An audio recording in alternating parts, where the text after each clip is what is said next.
Hello pharmacist, welcome back to notes card. कैसे हैं आप सभी लोग? आई होप आप सभी बहुत अच्छे होंगे। तो आज हम बात करने वाले हैं एक नए सब्जेक्ट के साथ और एक नए टॉपिक के साथ। आज हम बात करेंगे फार्मेसी लॉ एंड एथिक्स के चैप्टर नंबर 3 की, जिसमें हमें बात करनी है ड्रग एंड कॉस्मेटिक एक्ट 1940। ठीक है, चैप्टर काफी लेंथी था तो इसीलिए इसको पार्ट में डिवाइड कर दिया है। आज जो इस वीडियो लेक्चर में हम बात करने वाले हैं वो हम बात करेंगे पार्ट फर्स्ट की। ठीक है, डिफरेंट डिफरेंट टॉपिक्स है। लास्ट में हम डेफिनेटली सी बातें इंपॉर्टेंट क्वेश्चन की बात करेंगे, तो वीडियो को लास्ट तक देखिएगा, कहीं पे स्किप मत कीजिएगा। एज यूजुअल इस वीडियो लेक्चर के जो नोट्स है वो हमारी वेबसाइट नोट्स कार्ड पे आपको मिल जाएगा, जिसका लिंक इस वीडियो के डिस्क्रिप्शन में भी अवेलेबल है। आप वहां पे जाके चेकआउट कर सकते हैं। तो बिना देरी किए वीडियो को स्टार्ट करते हैं। टॉपिक को स्टार्ट करने से पहले एक बार सिलेबस की बात कर लेते हैं। तो जैसे मैंने आपको पहले ही बता दिया था कि ये जो पर्टिकुलर चैप्टर है काफी लेंथी है, तो इसीलिए हमने इसको part first, part second and part third में डिवाइड कर दिया है। ठीक है, तो पार्ट फर्स्ट की आज हम इस वीडियो लेक्चर में बात करने वाले हैं, जिसमें आज हम अपने टॉपिक हैं उनको कवर करेंगे, जैसे कि drug and cosmetic act 1940 and rules 1945 and new amendment objective definition, legal definition of schedules to the act and rules. Second हमें बात करनी है import of drug, classes of drug and cosmetic prohibited from import, import under licence और permit. तो आज हम इसमें यही वाली बात करने वाले हैं। सेकेंड लेक्चर में हम देखेंगे पार्ट 2। सबसे पहले हमारे पास आता है basic introduction of drug and cosmetic act 1940 and rules 1945। ठीक है, तो पहले बेसिक हम लोग बात करने वाले इंट्रोडक्शन। देखिए, लॉ एंड एथिक्स का मतलब ही यही है कि आप जो भी फार्मेसी के या जो भी मेडिकल टर्म में आप यूज कर रहे हैं, चाहे वो कॉस्मेटिक रिलेटेड है या फिर चाहे वो ड्रग रिलेटेड है, ठीक है, तो वो सारा का सारा क्या होना चाहिए, एक रूल रेगुलेशन के अकॉर्डिंग होना जरूरी है कि भाई आप किसी की हेल्थ के साथ ना खेलें। ठीक है, आप किसी अदर की हेल्थ पे एक्सपेरिमेंट ना करें। तो जैसे कॉस्मेटिक ही है, तो कॉस्मेटिक क्या है, आपकी स्किन को हार्म ना करे। ठीक है, कॉस्मेटिक का चाहे वो क्रीम है, लोशन है या फिर कोई अदर कॉस्मेटिक सब्सटेंस है, तो आप उसको एक क्या बनाएंगे, जो लॉ एंड एथिक्स के अकॉर्डिंग है, आप उसी के थ्रू ही क्या करेंगे, मैन्युफैक्चर करेंगे, इंपोर्ट करेंगे, डिस्ट्रीब्यूशन करेंगे, सेल करेंगे। तो इसमें मेनली क्या है कि कोई भी पर्सन इन सारी चीजों को लेके, ठीक है, कोई भी गलती या फिर किसी अदर पर्सन की हेल्थ के साथ ना खेले, इसीलिए ये रूल्स आए थे, रेगुलेशंस आए थे। अब इसमें ये भी है कि एक्ट में क्या डिफरेंस है और रूल्स में क्या डिफरेंस है। तो जो ये हमारा ड्रग एंड कॉस्मेटिक एक्ट आया था, ये हमारा 1940 में आया था। और 1940 इस एक्ट के अंदर कौन कौन से रूल्स बने हैं, शेड्यूल्स बने हैं, वो हमारे लॉन्च हुए थे 1945 में, ये पास हुए थे। ठीक है, तो यानी कि आगे हम पढ़ेंगे कि कौन कौन से रूल रेगुलेशन बने थे या कौन से शेड्यूल्स बनेंगे, आगे हम पढ़ेंगे। पहले आप समझिए कि बेसिक डिफरेंस क्या है एक्ट में और रूल्स में।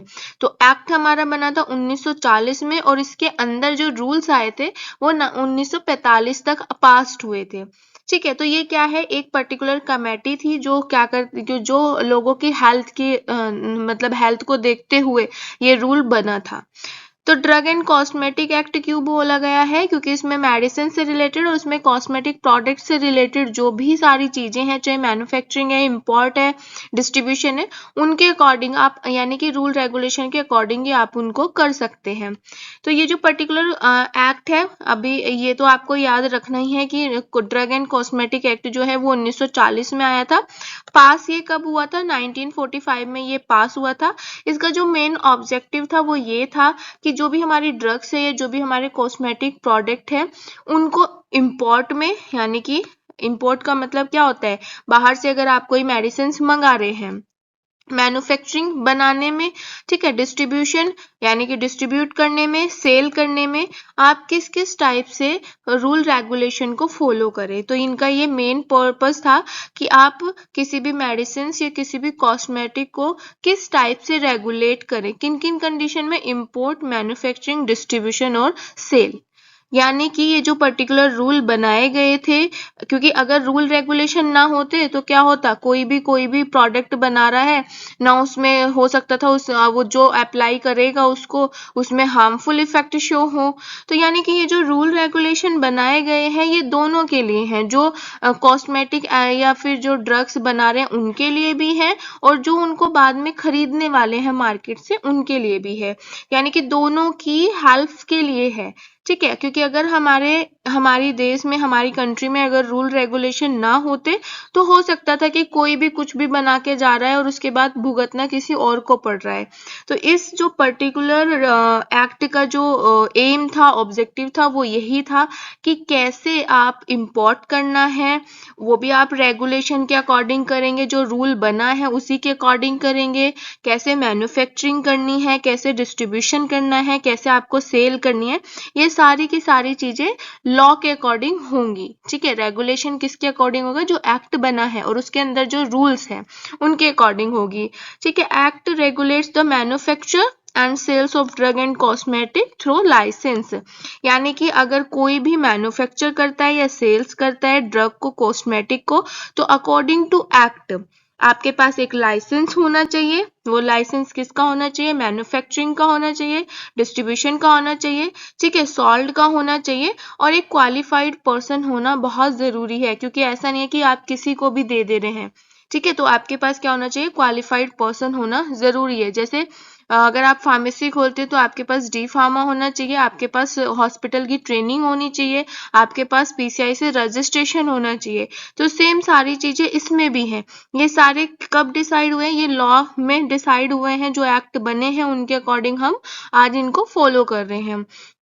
ठीक है, उसके बाद ये जो पर्टिकुलर एक्ट है ये एलोपैथिक को भी कवर करता है, आयुर्वेदिक को भी कवर करता है, होम्योपैथिक को भी कवर करता है, उसके बाद यूनानी को भी ये क्या करता है, कवर करता है। तो ऐसा नहीं है कि ये बस एक ही पर्टिकुलर ब्रांच के लिए है, ये सबके लिए है। ठीक है, उसके बाद जो मेन ऑब्जेक्टिव है इस एक्ट का वो यही है कि जो हमारे पर्सन है, जो हमारे फैमिली मेंबर्स हैं, जो हमारे आसपास के जो लोग हैं, ठीक है, उनकी लाइफ को सेव करे, किसी को कोई भी हार्मफुल इफेक्ट ना हो। क्योंकि आज के टाइम में क्या है कि अगर कोई अगर कोई रूल है तो डेफिनेटली सी बात है कि लोग डरते हैं। जैसे आप आज के टाइम में क्या है, अगर आप नॉर्मल रोड पे जाते हैं और सामने ट्रैफिक लाइट लगी हुई है तो होता कब है डर, जब वहां पे कोई कैमरा भी लगा होता है, आपको अपना चालान का डर रहता है। तो रूल रेगुलेशन बने, लेकिन वो बने किसके लिए, आप ही की सेफ्टी के लिए बने हैं। ठीक है, तो आज के टाइम में क्या है कि हम अगर रूल रेगुलेशन के अकॉर्डिंग करते तो हमें एक डर रहता है कि भाई कहीं हम रूल रेगुलेशन को अवॉइड ना करते, और ये रूल रेगुलेशन होते आप ही की सेफ्टी के लिए, क्योंकि हो सकता है कि जो टैबलेट या जो आप कॉस्मेटिक आज बना रहे हैं या बेच रहे हैं वो आपके फैमिली मेंबर में से ही कोई आगे जाके खरीदे। तो यानी कि ये सारी चीजें, जितने भी रूल रेगुलेशन की आज हम बात करने वाले हैं, ये हम दोनों के फायदे के लिए है। जैसे कि अगर कोई बना रहा है उसके लिए भी, और अगर कोई खरीद रहा है तो उसके लिए भी। ठीक है, तो ये क्या है कि ये जितने भी हमारी इंडिया कंट्री है तो पर्सन्स की लाइफ सेविंग के लिए है। ठीक है, उसके बाद किसी भी ड्रग की हार्मफुल इफेक्ट से बचाने के लिए है, ये जितने भी एक्ट हैं। नेक्स्ट हमारे पास आते हैं legal definition of schedules to rules. यानी कि जैसे अभी हमने क्या पढ़ा था, कॉस्मेटिक एक्ट पढ़ा था, अब उसके अंडर में जो रूल्स आते हैं यानी कि जो शेड्यूल्स आते हैं उनके बारे में हम बात करने वाले हैं। तो शेड्यूल्स जो होते हैं लाइक ए बी सी। ठीक है, तो शेड्यूल्स वन बाय वन हम बात करेंगे, मोस्ट इंपोर्टेंट है क्योंकि कोई भी शेड्यूल्स के बारे में पूछ लिया जाता है। तो यहाँ पे जो डेफिनेशन दी गई है ये कॉमन डेफिनेशन है, आप इसको समझ के आप अपनी लैंग्वेज में लिख सकते हैं कि भाई शेड्यूल ए में क्या आता है, बी में क्या आता है। तो हमारे यहाँ पे जो शेड्यूल ए है, ठीक है, ए में क्या आता है, परफॉर्मा, यानी कि form for application for the licence issue and renewal of licence. यानी कि अगर आपको कोई लाइसेंस के लिए अप्लाई करना है या फिर कोई इश्यू कराना है या फिर रिन्यूअल कराना है तो आपको उसके लिए एप्लीकेशन फॉर्म आपको फिल करना पड़ेगा रिटर्न में। ठीक है, यहाँ पे ऑरली बात नहीं होगी। ठीक है, तो इस एक्ट के अंदर क्या होता है कि कोई भी आपको अगर कोई भी एप्लीकेशन अगर आपको फिल करनी है तो उसके लिए आपको रिटर्न फिल करना होगा। ठीक है, ऑरली यहाँ पे बात नहीं होगी, जो भी परफॉर्मा है उसी में आप फिल करेंगे। नेक्स्ट इसमें आते हैं शेड्यूल बी। शेड्यूल बी में क्या होता है कि अगर आपको कोई भी टेस्ट कराना है या फिर आपको कोई भी एनालिसिस कराना है सेंट्रल ड्रग लैबोरेटरी में, तो उनके रेट्स जो हैं वो फिक्स है। ठीक है, जो रेट है, जो फीस है वो फिक्स्ड है by the central drug laboratory और गवर्नमेंट एनालिस्ट, उसमें आप चेंजेस नहीं कर सकते हैं। आपको डिपेंड करता है कि आपको कौन सा टेस्ट कराना है या कौन सी एनालिसिस करानी है, तो रेट वहां पे चेकलिस्ट होती है। उसके बाद शेड्यूल सी में क्या होता है, मोस्ट इंपोर्टेंट शेड्यूल है list of biological and special product. ठीक है, यानी कि अगर आप किसी भी बायोलॉजिकल प्रोडक्ट को इंपोर्ट करते हैं, सेल्स करते हैं, डिस्ट्रीब्यूट करते हैं या फिर मैन्युफैक्चर करते हैं तो आप स्पेशल प्रोविजन के थ्रू ही आप इसको कर सकते हैं, यानी कि जो भी रूल रेगुलेशन बनाया गया है उसके अकॉर्डिंग ही आप करेंगे। और इसमें लिस्ट ऑफ बायोलॉजिकल प्रोडक्ट कौन से होंगे, इंजेक्टेबल। इंजेक्टेबल जैसे एंटीटॉक्सिन्स हो गए या फिर इंसुलिन हो गए या फिर बैक्टीरियोफेजेज हो गए, ये एग्जांपल्स आप ऐड कर सकते हैं। ठीक है, या फिर कोई सॉल्यूशन हो गया सीरम प्रोटीन का, तो यहाँ पे इनकी लिस्ट मेंशन होगी। उसके लिए भी आपको जो भी प्रोविजंस होंगे, जो भी स्पेशल प्रोविजंस बनाया गया होगा उसी के अकॉर्डिंग आप इंपोर्ट करेंगे, सेल्स करेंगे, डिस्ट्रीब्यूट करेंगे एंड मैन्युफैक्चर करेंगे। एक इसमें ही हमारा आता है शेड्यूल में C1। ठीक है, तो सी क्या है, C1 क्या है, इसका पार्ट है, ये भी बहुत ज्यादा मोस्ट इंपोर्टेंट है। इन दोनों में सिर्फ एक डिफरेंस है कि जो सी होता है उसमें इंजेक्टेबल प्रोडक्ट के बारे में हम बात करते हैं और जो C1 होता है उसमें नॉन इंजेक्टेबल के बारे में बात करते हैं कि अगर इसमें ऐसे प्रोडक्ट की लिस्ट होती है जो नॉन इंजेक्टेबल होते हैं। ठीक है, चाहे आप उनको इंपोर्ट करते हैं, सेल्स करते हैं या फिर डिस्ट्रीब्यूट करते हैं या फिर मैन्युफैक्चर करते हैं, आपको अगर करना है तो स्पेशल प्रोविजंस जो होगा उसके ही अंडर में आप करेंगे। ठीक है, लेकिन बस आपको डिफरेंस क्या याद रखना है कि सी जो होते हैं वो इंजेक्टेबल प्रोडक्ट होते हैं और C1 जो होते हैं वो नॉन इंजेक्टेबल प्रोडक्ट होते हैं। जैसे कि इसमें आता है डिजिटलिस प्रिपरेशन, ठीक है, या फिर आपका हो गया फिश लीवर ऑयल, आपने सुना होगा। ठीक है, या फिर लीवर एक्सट्रैक्ट हो गए या फिर विटामिन हो गए या फिर हॉर्मोन्स हो गए, तो ये प्रिपरेशन किस में आती है, C1 में आती है। नेक्स्ट हमारा शेड्यूल आता है शेड्यूल डी। तो शेड्यूल डी में क्या है, list of drug exemptions from the provisions of import of drug, यानी कि इसमें क्या आता है, जो ड्रग इंपोर्ट के लिए अगर कोई छूट होती है तो उनकी लिस्ट यहाँ पे मेंशन होती है, यानी कि ऐसी ड्रग जिनके ऊपर क्या है इंपोर्ट करने पे छूट होती है। एग्जेम्पशंस का मतलब क्या होता है, छूट। ठीक है, तो वो लिस्ट यहाँ पे मेंशन होती है शेड्यूल डी में। उसके बाद हमारा नेक्स्ट शेड्यूल आता है E1। अब शेड्यूल ई भी आता था लेकिन वो बैन हो चुका है, तो E1 की बात कर लेते हैं। E1 में क्या आता है, पॉइजन सब्सटेंस की लिस्ट आती है, उसमें आयुर्वेदा भी इंक्लूडिंग है, इंक्लूडिंग सिद्धा एंड यूनानी ऑल्सो, क्योंकि मैंने आपको बताया था कि आयुर्वेदिक के लिए भी क्या होता है, शेड्यूल्स होते हैं। तो शेड्यूल E1 में क्या आता है, लिस्ट ऑफ पॉइजन सब्सटेंस। ठीक है, next schedule F. Schedule F किसके लिए होता है, ब्लड बैंक के लिए होता है। ब्लड बैंक के लिए जितनी भी नेसेसरी रिक्वायरमेंट्स होती है वो किस में होता है, शेड्यूल एफ में होता है। फिर चाहे वो स्पेस है या इक्विपमेंट है या फिर सप्लायर, तो इनकी जो भी रिक्वायरमेंट्स होती है वो किस में आता है, आपका शेड्यूल एफ में। ठीक है, उसके बाद लाइसेंस लेने के लिए या फिर ब्लड कंपोनेंट्स लेने के लिए ह्यूमन ब्लड से, तो जो भी मिनिमम रिक्वायरमेंट होती है, ठीक है, चाहे वो इक्विपमेंट से रिलेटेड है या सप्लायर से रिलेटेड है, वो सब किस में आएगा, शेड्यूल एफ में आएगा। नेक्स्ट इसमें आते हैं शेड्यूल F1। तो शेड्यूल F1 में क्या आता है, बायोलॉजिकल एंड स्पेशल प्रोडक्ट, जैसे कि बैक्टीरियल हो गया, वायरल वैक्सीन हो गई, सीरा हो गया लिविंग एनिमल्स से। ठीक है, बैक्टीरियल ऑरिजिन डायग्नोस्टिक एजेंट्स हो गए, तो ये सब किस में आते हैं, शेड्यूल F1 में आते हैं। शेड्यूल F2 में क्या आते हैं, सर्जिकल ड्रेसिंग से रिलेटेड स्टैंडर्ड। ठीक है, सर्जिकल ड्रेसिंग का मतलब आप समझते होंगे, सर्जरी से रिलेटेड जो भी होते हैं, जैसे कि आपका बैंडेज हो गया, बैंडेज क्लॉथ हो गया या फिर रोल्ड बैंडेज हो गया। ठीक है, या फिर एब्जॉर्बेंट कॉज हो गया, ये सब क्या है, सर्जिकल ड्रेसिंग है, तो ये किस में आते हैं, F2 में आते हैं। F3 में हमारे पास आते हैं अम्बिलिकल टेप्स। अम्बिलिकल टेप्स कौन सी होती है, जिसमें हम, आपने देखा होगा कि जब एक न्यूबॉर्न बेबी का जन्म होता है तो हम क्या करते हैं, न्यूबॉर्न बेबी के जन्म होते ही एक नाल होती है बच्चे में, वो हम काटते हैं, तो उसको बोला जाता है अम्बिलिकल टेप, उस पे लगाया जाता है। ठीक है, तो ये किस में आता है हमारा, ये हमारा आता है शेड्यूल F3 में आता है। इसमें मेनली अगर मैं एग्जांपल की बात करूं अम्बिलिकल टेप में, तो इसमें क्या होता है, अम्बिलिकल पॉलीस्ट्रेस टेप होता है, जो बच्चे के जन्म होते ही नाल काटते हैं और तब लगाते हैं। ठीक है, तो ये किस में आता है, F3 में आता है। नेक्स्ट हमारा यहाँ पे आता है schedule double F. Schedule double F में क्या आता है, ऑप्थेल्मिक प्रिपरेशंस आती हैं। ठीक है, ऑप्थेल्मिक प्रिपरेशन स्टैंडर्ड्स जो भी होते हैं वो यहाँ पे शेड्यूल डबल एफ में आते हैं। आपने देखा भी होगा वार्निंग में लिखा रहता है कि ये इंजेक्टेबल नहीं होती हैं। ठीक है, आई ड्रॉप्स वगैरह जितनी भी आपने देखा होगा। नेक्स्ट इसमें आते हैं शेड्यूल जी। तो शेड्यूल जी जो है वो प्रॉपर लेबलिंग के बारे में बात करते हैं। प्रॉपर लेबलिंग का मतलब है कि आपने अपनी मेडिसिन पे दिखा भी होगा, एक बॉक्स बना रहता है जिसमें शेड्यूल जी लिखा रहता है और उसके रिगार्डिंग जो भी स्टैंडर्ड्स है वो लिखे रहते हैं, उसके अलावा कुछ नहीं लिखे रहते हैं। तो यहाँ पे क्या है, सब्सटेंस जो भी इसमें क्या होता है, लिस्ट ऑफ सब्सटेंस होते हैं जो भी मेडिकल सुपरविजन के अंडर में यूज्ड होती है प्रॉपर लेबलिंग के लिए। ठीक है, वो किस में मेंशन होते हैं, शेड्यूल जी में मेंशन होते हैं। नेक्स्ट इसमें आते हैं शेड्यूल एच। तो शेड्यूल एच बहुत मोस्ट इंपोर्टेंट है। शेड्यूल एच आपने देखा भी होगा। मेनली इसमें क्या होता है, इसमें वो सब्सटेंस की लिस्ट होती है जो सिर्फ और सिर्फ प्रिस्क्रिप्शंस पे दी जाती है रिटेल के थ्रू। जो रिटेलर्स होते हैं वो इनको तभी बेचते हैं जब उस पर्टिकुलर पर्सन के पास प्रिस्क्रिप्शन होता है, आरएक्स मेंशन होता है। ये बिना प्रिस्क्रिप्शन के नहीं दी जाती हैं। ठीक है, आरएक्स मेंशन होता है, ये शेड्यूल एच के अंदर आता है। जैसे कि आपने अगर देखा हो तो मेनली होता क्या है कि हमारे यहाँ पे कुछ ऐसी मेडिसिन होती हैं जो वार्निंग के अकॉर्डिंग भी यूज होती है, यानी कि प्रॉपर वार्निंग इसमें मेंशन होती है।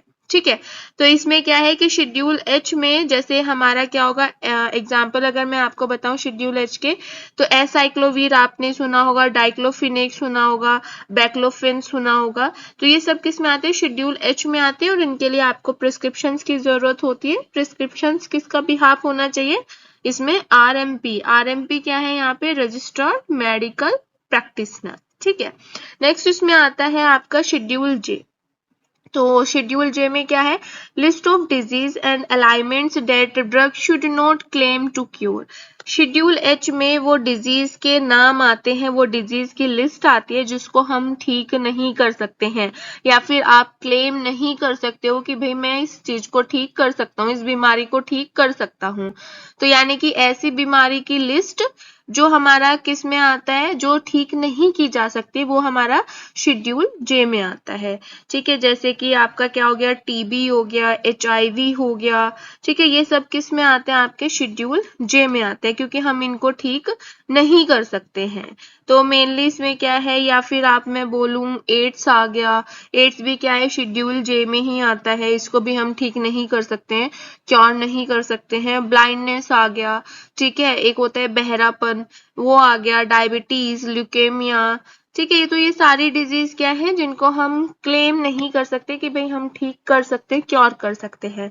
नेक्स्ट इसमें आता है शेड्यूल के। शेड्यूल के क्या है, list of drug that are exempted from certain provisions regarding manufacture, यानी कि जो मैन्युफैक्चरर्स के अकॉर्डिंग जिन मेडिसिन पे छूट होती है, मैन्युफैक्चर, ठीक है, नॉट रिटेल या अदर। तो इसमें क्या होता है कि जो मैन्युफैक्चर के अकॉर्डिंग छूट होती है जिन मेडिसिन पे, तो उनकी लिस्ट इसमें आता है शेड्यूल के में आती है।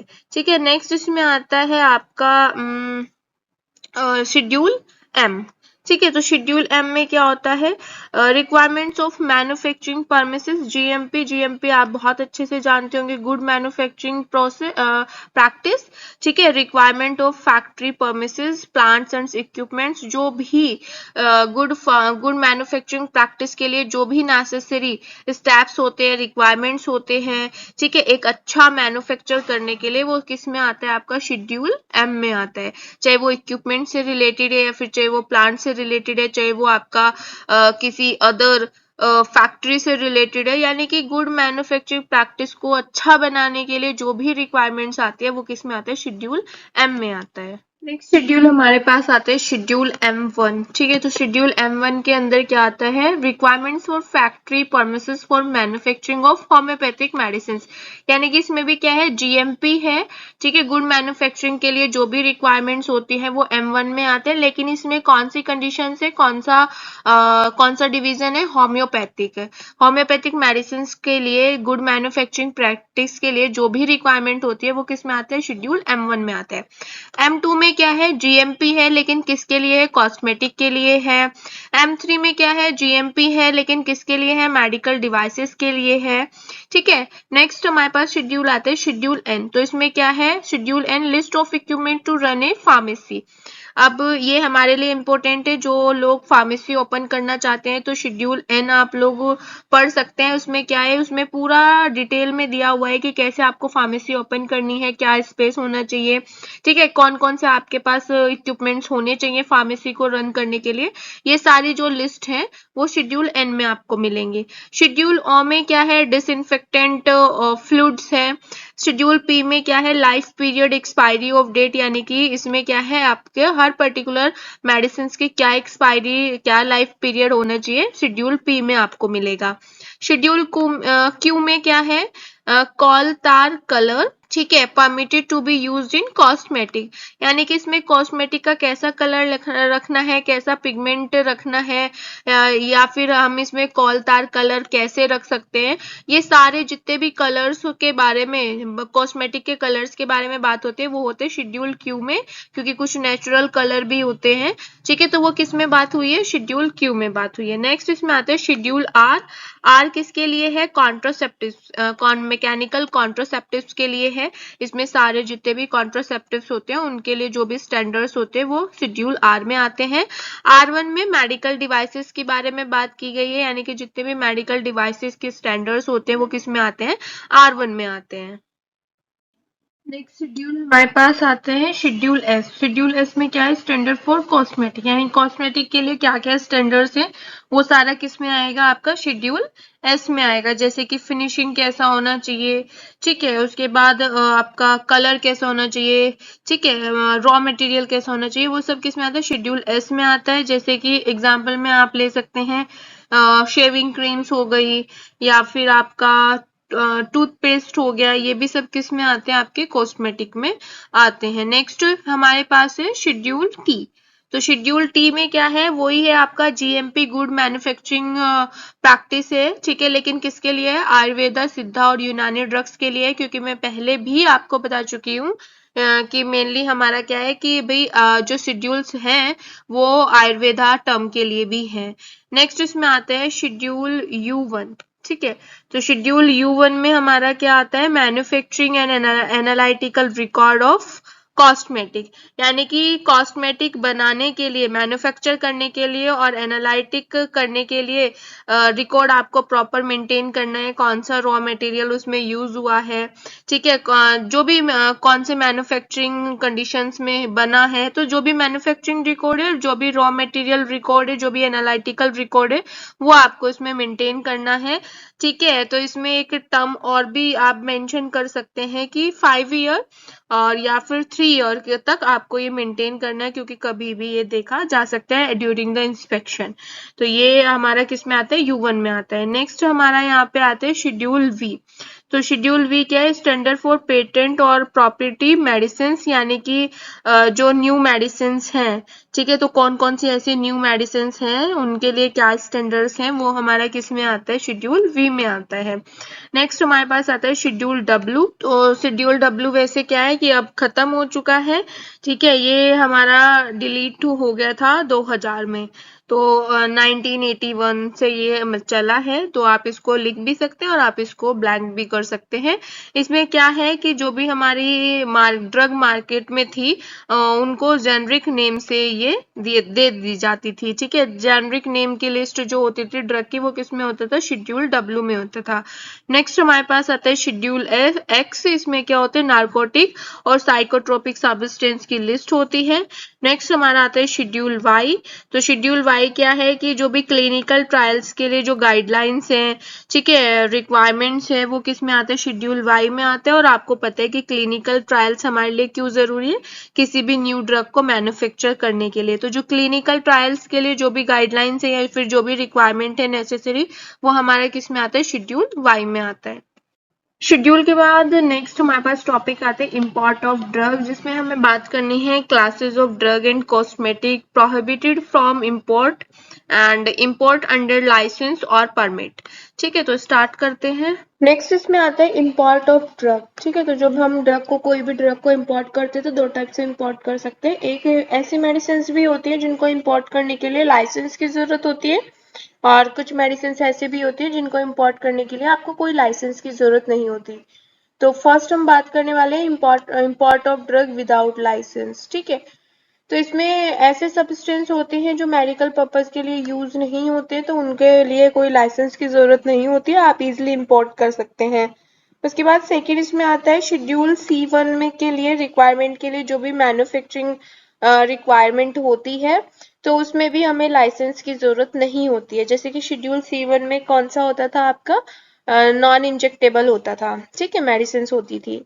नेक्स्ट इसमें आते हैं substance which are both drug and food, जैसे कि condensed powder, milk, malt, lactose, तो इनके लिए भी लाइसेंस की जरूरत नहीं होती है, आप इजिली इंपोर्ट कर सकते हैं। नेक्स्ट इसमें आता है जैसे कि ओट्स हो गया या फिर जिंजर हो गया, क्यूमीन हो गया, सिनेमन हो गया, ठीक है, तो इनके लिए भी लाइसेंस की जरूरत नहीं होती है। नेक्स्ट इसमें आता है import of drug under licence, यानी कि जिनके लिए हमें लाइसेंस की जरूरत होती है। तो जैसे कि कुछ स्पेसिफिक है शेड्यूल C1 के अंडर जो इंजेक्टेबल होती थी, ठीक है, तो इंजेक्टेबल में क्या है कि उनके लिए लाइसेंस की जरूरत होती है। शेड्यूल X नार्कोटिक मेडिसिन इसमें आता था, तो शेड्यूल X के लिए भी लाइसेंस की जरूरत होते हैं। अगर कोई ऐसी मेडिसिन है जिनके लिए आप टेस्ट या कोई एनालिसिस करना चाहते हैं, उनके लिए भी आपको लाइसेंस की जरूरत पड़ेगी।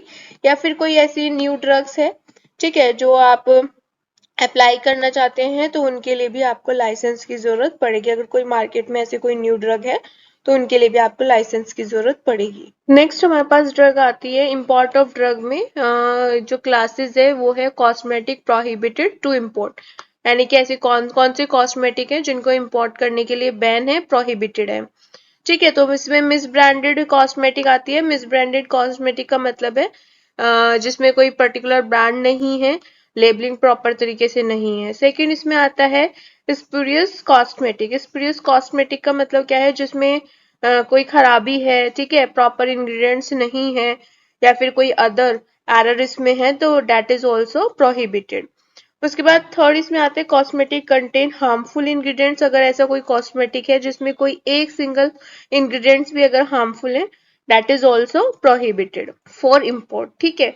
उसके बाद cosmetic not two of standard quality, अगर क्वालिटी अच्छी नहीं है तो वो भी क्या है, बैन है, प्रोहिबिटेड है। उसके बाद ऐसी मेडिसिन जिनके जो क्या करती हैं 2 ppm आर्सेनिक मोर देन, ठीक है, तो ppm यहाँ पे क्या है, पार्ट्स पर मिलियन है, यानी कि अगर कोई ऐसी मेडिसिन है जिसमें मोर देन 2 ppm आर्सेनिक है, 20 ppm लेड है और 100 ppm हैवी मेटल्स है, तो ऐसी मेडिसिन ऑल्सो प्रोहिबिटेड। नेक्स्ट हम बात करने वाले हैं import of drug in India, यानी कि इंडिया में जो ड्रग्स हैं उसको कैसे इंपोर्ट किया जाता है। तो इसमें क्या होता है कि जो सेंट्रल गवर्नमेंट होता है ये सारी चीजों को रेगुलेट करता है, कंट्रोल करते हैं, चाहे वो ड्रग से रिलेटेड है या फिर चाहे वो कॉस्मेटिक से रिलेटेड है। तो जो भी कंट्री का जो government exercise, central government exercise में रेगुलेट किया जाता है through the CDSCO, central drug standard control organisation. क्योंकि हम यहाँ पे इंडिया की बात कर रहे हैं, तो यहाँ पे हमारी कंट्री कौन सी हो जाएगी, इंडिया। किसकी हेल्प से करता है, बाई DCG। DCG क्या है, drug controller general of India, ठीक है। इसमें मेनली होता क्या है कि जो मैन्युफैक्चर होता है, जो सेल्स होता है, या फिर जो ड्रग डिस्ट्रीब्यूशन होता है किसी भी ड्रग का या किसी भी कॉस्मेटिक का, तो वो किसके थ्रू रेगुलेट होता है, by the state drug control authority, ठीक है। और ये जो हमारा स्टेट ड्रग कंट्रोल अथॉरिटी किसके थ्रू अपॉइंट होती है, बाय द स्टेट गवर्नमेंट, इसीलिए यहाँ पे क्या है, स्टेट गवर्नमेंट का रोल है, ठीक है। नेक्स्ट इसमें आता है the objective of the drug regulatory system in the country is to ensure ability of safe, effective and quality drug cosmetic and medical device based on scientific excellence and best possible regulatory practice. यानी कि देखिए इनका जो M है, इनका जो regulation जो system बनाया गया है, जो कंट्रोल सिस्टम बनाया गया है, वो किसी भी मेडिसिन के सेफ्टी को मद्देनजर रखते हुए बनाया गया है, इफेक्टिव को देखते हुए बनाया गया है, क्वालिटी कंट्रोल सही हो, ठीक है, चाहे वो कॉस्मेटिक है या फिर चाहे वो मेडिकल डिवाइस है या फिर चाहे वो कोई ड्रग है। तो इसमें क्या है कि ये जो सारी चीजें बनाई गई हैं, चाहे वो कंट्रोल मूवमेंट है या फिर रेगुलेटरी मूवमेंट है, तो ये सारी की सारी जितनी भी रेगुलेटरी प्रैक्टिस होती है ये इसीलिए बनाई जाती है कि जो हमारी ड्रग है, कॉस्मेटिक है, वो सेफ रहे, इफेक्टिव रहे, उसकी क्वालिटी अच्छी हो, ठीक है। नेक्स्ट इसमें है drug is defined in section 3। Of the drug and cosmetic act 1940, यानी कि जो ड्रग को डिफाइन किया गया है वो cosmetic drug and cosmetic act 1940 के सेक्शन 3 में डिफाइन किया गया है। ठीक है, the central government has the power to declare any drug, cosmetic और medical device or useful drug by giving notification in the official gazette. यानी कि जो हमारा सेंट्रल गवर्नमेंट होता है उसके पास ये इतना पावर होता है कि वो किसी भी ड्रग या कॉस्मेटिक या फिर किसी मेडिकल डिवाइस के यूजफुल होने को डिक्लेयर कर सकता है, लेकिन वो अपनी मर्जी से डिक्लेयर नहीं कर सकता है। ठीक है, उसके पास जो ऑफिशियल गजेट का जो नोटिफिकेशन आएगा उसको देख के वो किसी भी मेडिसिन को क्या कर सकता है, सेफ डिक्लेयर कर सकता है, चाहे वो कॉस्मेटिक है या फिर चाहे वो कोई मेडिकल डिवाइस है। तो यानी कि ये एक चेन है जो एक दूसरे के साथ सारी चीजों को सामने रखते हुए, चाहे वो किसी, क्योंकि ड्रग है तो ड्रग आगे जाके किसी पर्सन की सेफ्टी के लिए है डेफिनेटली। तो ये सारी चीजें जो है वो स्टेप बाय स्टेप चलती है, कोई अपनी मर्जी से कोई डिक्लेयर या फिर डिक्लेरेशन नहीं दे सकता है। तो ये सारी चीजें क्या है, स्टेप बाय स्टेप है। अब जब भी हमें कोई ड्रग इंडिया में इंपोर्ट करनी है तो उसके लिए 3 टाइप्स होते हैं। First is registered drug. ठीक है, रजिस्टर्ड ड्रग का मतलब है यानी कि वो अंडर लाइसेंस हो और परमिट हो। ठीक है, सेकंड इसमें है अनरजिस्टर्ड ड्रग, जिसके लिए लाइसेंस की जरूरत नहीं होती है। और थर्ड हम बात करने वाले हैं इंपोर्ट ऑफ एक्सिपिएंट। तो सबसे पहले हम बात करते हैं कि अगर हमें इंडिया में कोई ड्रग को इंपोर्ट करना है जो रजिस्टर्ड ड्रग है, यानी कि जिसके लिए लाइसेंस है की जरूरत पड़ती है, उसके लिए क्या क्या स्टेप्स हैं। तो इसमें हम बात करने वाले हैं import of drug in India में रजिस्टर्ड ड्रग की। यानी कि अगर आपको कोई ऐसी मेडिसिन इंडिया में इंपोर्ट करनी है जो इसके लिए आपको लाइसेंस की जरूरत होगी, परमिट की जरूरत होगी। ठीक है, तो कोई भी अगर रजिस्टर्ड ड्रग आपको मंगानी है, इंपोर्ट करनी है, तो उसके लिए आपको लाइसेंस की जरूरत होगी। लाइसेंस कैसे मिलेगा? तो जब भी हमें क्या होता है, रजिस्टर्ड ड्रग के लिए नीड होती है, इंपोर्ट करना है, तो इसमें क्या होता है, एक सर्टिफिकेट होता है रजिस्ट्रेशन के लिए जिसको हमने नाम दिया है प्रिस्क्राइब फॉर्म 41। ये कहाँ से इश्यू होता है? एक अथॉरिटी होती है, सेंट्रल गवर्नमेंट के पास ये अथॉरिटी होती है कि वो इस फॉर्म को क्या करते हैं, इश्यू करते हैं। ठीक है, for the certificate of registration. तो उसके बाद अगर किसी भी पर्सन को कोई भी रजिस्टर्ड ड्रग मंगानी है, इंपोर्ट करनी है इंडिया में, तो उसके पास इंपोर्ट लाइसेंस होना बहुत जरूरी है। कहाँ से मिलेगा? ये सेंट्रल गवर्नमेंट के पास से मिलेगा। उसके बाद as per rules 24 and 27 of the drug and cosmetic rule 1945, अगर कोई भी इंपोर्ट लाइसेंस है और किसके लिए है, इंपोर्ट ड्रग के लिए है, ड्रग को मंगाने के लिए अगर कोई लाइसेंस है, तो ये शेड्यूल एक्स वाली मेडिसिन के लिए स्पेसिफाइड नहीं होता है। ये ध्यान रखने वाली बात है। शेड्यूल एक्स में कौन सी मेडिसिन आती थी? नार्कोटिक मेडिसिन आती थी, और नार्कोटिक मेडिसिन को इश्यू करने के लिए क्या चाहिएगा? प्रिस्क्राइब फॉर्म 10 चाहिएगा। ठीक है, तो यानी कि अगर आपके पास लाइसेंस भी है इंपोर्ट का और आप अगर मंगाना चाहते हैं शेड्यूल एक्स तो मेडिसिन इंपोर्ट करना चाहते हैं, तो ऐसा नहीं होगा। इसके लिए आपको अलग से एक प्रिस्क्राइब फॉर्म 10 आपको इशू कराना पड़ेगा। उसके बाद फिर इसमें नेक्स्ट आता है, it also apply to import of drug which are specified in schedule X of the drug and cosmetic act 1945। ठीक है, the import licence will be issue in the prescribe form 10A, यानी कि यहाँ से 10A से आपको क्या हो जाएगा, प्रिस्क्राइब फॉर्म इश्यू हो जाएगा, जिससे आप ये शेड्यूल एक्स के लिए नेसेसरी होता है, क्योंकि शेड्यूल एक्स के लिए आपको सिर्फ लाइसेंस की जरूरत नहीं पड़ेगी, आपको प्रिस्क्राइब फॉर्म की भी जरूरत पड़ेगी। ठीक है, उसके बाद in India the drug which are specified in schedule X of the to the drug and cosmetic rules can not be purchase over the counter. ये आपको पहले भी बताया हुआ है, बहुत बार बताया हुआ है कि जो नार्कोटिक मेडिसिन होते हैं उनको आप ओवर द काउंटर नहीं ले सकते हैं। अगर आप उनको खरीदना चाहते हैं, परचेज करना चाहते हैं, तो उसके पास आपके पास क्या होना चाहिए, प्रिस्क्रिप्शन होना चाहिए क्वालिफाइड डॉक्टर्स का, तभी आप इसको क्या कर सकते हैं, प्रिस्क्राइब कर सकते हैं। और ये भी आपको पता है कि शेड्यूल एक्स में कौन सी मेडिसिन आते हैं, नार्कोटिक मेडिसिन। सेकेंड इसमें आता है labelling on the imported consignment, यानी कि जो इम्पोर्टेड कंसाइनमेंट का यानी कि जो इम्पोर्ट ड्रग्स हैं उनका लेबल कैसा होना चाहिए। तो जो हमारा एवरी इम्पोर्ट कंसाइनमेंट जो होना चाहिए वो रजिस्टर्ड ड्रग होना चाहिए। लेबल जो होना चाहिए वो बिल्कुल फिक्स्ड और शो होना चाहिए with the name and address of the manufacturer. Date of manufacturing होना चाहिए, बैच नंबर होना चाहिए, उसके बाद एक्सपायरी डेट जो भी है ड्रग की वो मेंशन होनी चाहिए, नेम और एड्रेस होना चाहिए इंपोर्टर का, इंपोर्ट लाइसेंस नंबर होना चाहिए और डेट होना चाहिए अकॉर्डिंग टू फॉर्म 10 और 10A। ठीक है, उसके बाद टेस्टिंग ऑन इम्पोर्टेड ड्रग, यानी कि इंपोर्ट करने से पहले भी क्या होता है, टेस्टिंग होती है। ठीक है, तो ये टेस्टिंग क्यों होती है, सेफ्टी की वजह से होता है। तो as a safeguard the drug control office is at the nominated port where the import consignment arrived draw sample from the imported drug for testing to verify। यानी कि जो हमारे ड्रग कंट्रोलर ऑफिस में जो nominated होते हैं वो क्या करते हैं, जो भी इंपोर्ट कंसाइनमेंट है, ठीक है, उसको एक सैंपल के थ्रू क्या करते हैं, वेरीफाई करने के लिए, टेस्टिंग को वेरीफाई करने के लिए भेजा जाता है, इंपोर्टेड किया जाता है। उसके बाद it is check that the drug which is being imported in India as a registered drug is the same drug that is actually registered in India or not. यानी कि वो देखते हैं कि जो यहाँ पे रजिस्टर्ड है मेडिसिन, और क्योंकि इंपोर्ट हो रही है कहाँ पे, इंडिया में, तो क्या वो वहां पे भी रजिस्टर्ड है, उसके पास लाइसेंस है इंपोर्ट करने के लिए। ठीक है, तो ये देखा जाता है, ये सेफ्टी के लिए देखा जाता है कि जो इंडिया में अभी जो मेडिसिन को, क्योंकि इंपोर्ट हो रही है, बाहर से आ रही है, तो जो मेडिसिन बाहर से आ रही है एक्चुअल में इंडिया के पास उतना अथॉरिटी है, उतना लाइसेंस है, परमिट है उस मेडिसिन को रखने के लिए, तो ये देखा जाता है इसमें। उसके बाद the sample are sent for the testing at the central drug testing laboratory of the government of India. यानी कि ये जो सैंपल भेजा जाता है ये कहाँ भेजा जाता है टेस्टिंग के लिए, central drug testing laboratory of the government of India.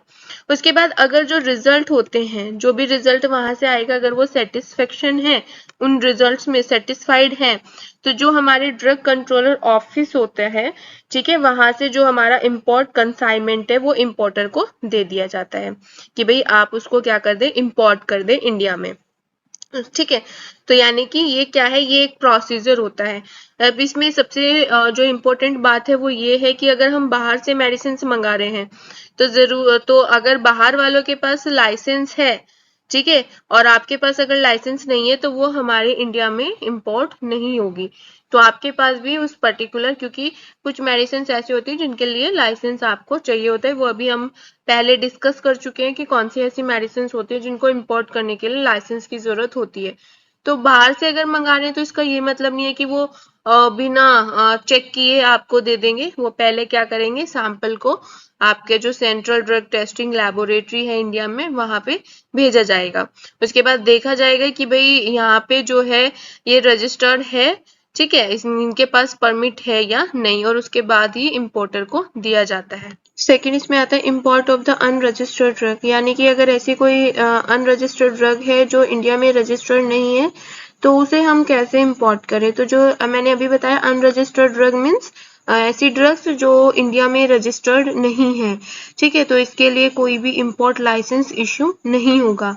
ठीक है, उसके बाद the import of unregistered drug in India is not possible, यानी कि अगर कोई ऐसा है कि भाई जो मेडिसिन रजिस्टर्ड नहीं है इंडिया में तो उसको इंपोर्ट करना पॉसिबल नहीं है। ठीक है, उसके लिए भी आगे जाके आप पढ़ेंगे कि क्या हो सकता है।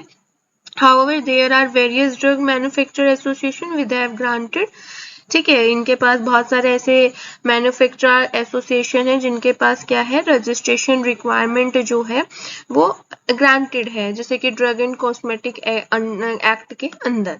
ठीक है, तो इसमें क्या है, the import of unregistered drug made under advance authorisation, यानी कि एडवांस लाइसेंस, यानी कि ऐसी मेडिसिन जो अनरजिस्टर्ड है और जिनको हमें इंपोर्ट करना है तो वो हम क्या कर सकते हैं, एडवांस लाइसेंस के अंदर में कर सकते हैं इंपोर्ट। ठीक है, according to government of India ministry of commerce and industry, तो इन्होंने एक पॉलिसी बनाई थी, सर्कुलर किया था कि जिसके पास कोई रजिस्ट्रेशन नहीं होगा, तो अगर कोई ऐसी अनरजिस्टर्ड ड्रग इंडिया में है, मतलब इंडिया में इंपोर्ट करनी है, तो उसके लिए लाइसेंस की जरूरत नहीं पड़ेगी। यहाँ पे यही लिखा गया है, no registration is required if the unregistered drug imported under the advance authorisation, यानी कि अगर एडवांस लाइसेंस के अंदर कोई भी मेडिसिन, अनरजिस्टर्ड मेडिसिन इंपोर्ट होती है तो उसके लिए रजिस्ट्रेशन की रिक्वायरमेंट नहीं होगी।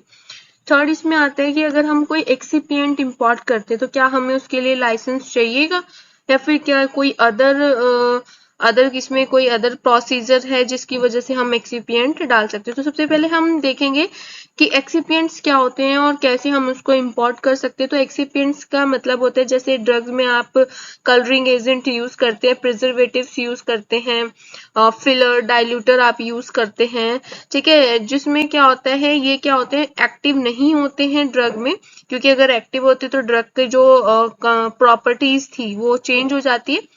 तो ये सिर्फ क्या होते हैं, ये जैसे कलरिंग एजेंट हो गया, कलर के लिए हो गया, ठीक है। तो ये कोई भी ड्रग में कोई भी एक्टिव कॉन्स्टिट्यूएंट्स इसके अंदर नहीं होते हैं, इंग्रेडिएंट्स नहीं होते हैं, लेकिन ये क्या है, एक वेहिकल्स है, ठीक है, मीडियम है जो ड्रग के सब्सटेंस जो है उसको एक्टिव बनाता है, जो भी है, ठीक है, अट्रैक्टिव बनाता है, कलरिंग एजेंट हम यूज करते हैं, प्रिजर्वेटिव्स हम यूज करते हैं, तो ये जरूरी है, लेकिन ये हमारी जो ड्रग है उसकी प्रॉपर्टीज को चेंज नहीं करेंगे, उनको हम क्या बोलते हैं, एक्सिपिएंट बोलते हैं, ठीक है। तो एक्सिपिएंट को अगर हमें इंपोर्ट करना है तो इसको हम बिना लाइसेंस के भी, मतलब लाइसेंस के भी हम इन्हें क्या कर सकते हैं, बिना लाइसेंस के भी हम इनको इंपोर्ट कर सकते हैं under the drug and cosmetic act 1940 के अकॉर्डिंग, ठीक है। बट इसके लिए हमें क्या चाहिएगा, एनओसी चाहिएगा, जो कहाँ से इश्यू होगा, ड्रग कंट्रोलर ऑफिसर जो भी इंडिया में होगा, ठीक है, उसके थ्रू एनओसी हमारा जो होगा इश्यू होगा। एनओसी क्या है, नो ऑब्जेक्शन सर्टिफिकेट है, यानी कि हमें भाई वो मेंशन करके देंगे कि हमें कोई ऑब्जेक्शंस नहीं है, ठीक है, अगर कोई भी एक्सिपिएंट। तो आप याद रख सकते हैं कि अगर हमें एक्सिपिएंट्स को इंपोर्ट करने तो हमें लाइसेंस की जरूरत तो नहीं पड़ेगी, लेकिन ऑब्जेक्शन एनओसी यानी कि नो ऑब्जेक्शन सर्टिफिकेट की जरूरत हमें पड़ेगी, जो कहाँ से हमें इश्यू होगा, ड्रग कंट्रोलर ऑफिस से हमें इश्यू होगा, ठीक है। उसके बाद एक जो कॉपी है एनओसी की वो कहाँ पे जाएगी, ड्रग कंट्रोलर ऑफिस के में जाएगी, और एक कॉपी हमारा कहाँ पे जाएगी, जो भी हमारे इम्पोर्टेड, ठीक है, कार्गो होंगे उनके पास जाएगी। उसके बाद no testing is required of the material imported as an excipient, यानी कि कोई भी टेस्टिंग उसके लिए रिक्वायरमेंट नहीं होती, जैसे पहले रजिस्टर्ड मेडिसिन में क्या होता था, टेस्टिंग भी होती थी।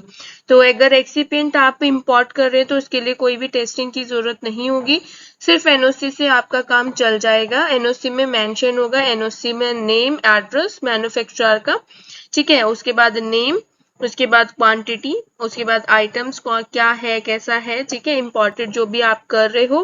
उसके बाद उसमें इंस्ट्रक्शंस होगा कि नॉट फॉर मेडिकल यूज, यानी कि ये मेडिकल के यूज के लिए नहीं है, ठीक है। तो जैसे एक्सिपिएंट्स हम लोग क्या है, एनओसी के बेस पे हम इंपोर्ट कर सकते हैं। नेक्स्ट क्लास में हम बात करेंगे पार्ट 2 की, जिसमें हमें बात करनी है manufacture of drug, prohibition of manufacture and sales of certain drugs, condition for grant of license and conditions of license for manufacture of drug, manufacture of drug for test, examination and analysis, manufacture of new drugs, loan license and repacking license। तो ये part हम next class में cover करने वाले हैं।